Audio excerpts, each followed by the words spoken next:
Madam President, Your Honors, we speak today on behalf of the thousands of victims and surviving families who have suffered immeasurable harm under the so-called anti-drug campaign conducted during the administration of the suspect, former President Rodrigo Roa Duterte.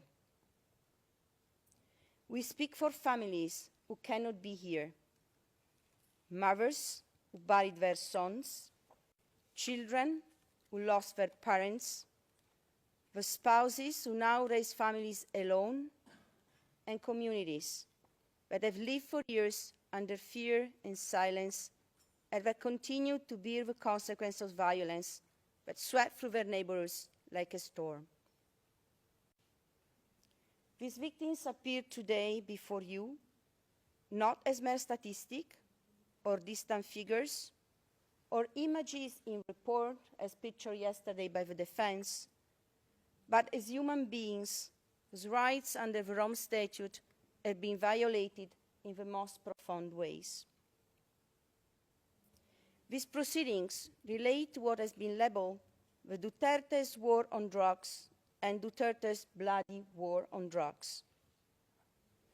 However, the campaign, as I will refer to it during my presentation, was less about combating the drug trade itself and more about policing poverty and social inequality. As the evidence on the record unequivocally shows, individuals targeted by Mr. Duterte anti-drug operations overwhelmingly came from impoverished communities where social mobility is limited and opportunities are scarce. Drug use, particularly methamphetamine, locally known as shabu, is often more prevalent in such low-income settings where people may turn to substances as a coping mechanism for their harsh living conditions.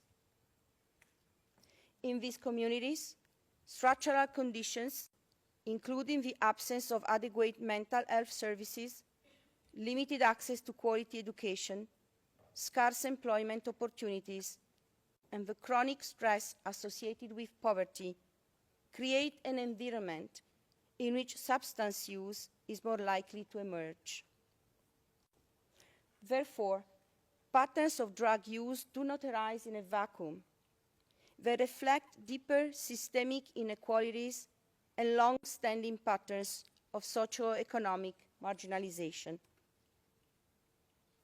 The campaign disproportionately affected the poor and marginalized, especially in urban informal settlements marked by high levels of poverty.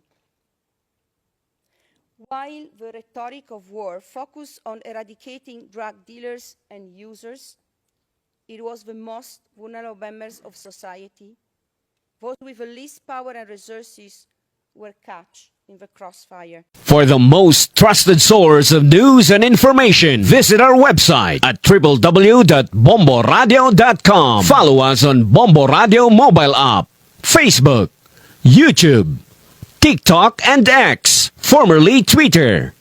Like, share, and stay connected. Anytime, anywhere.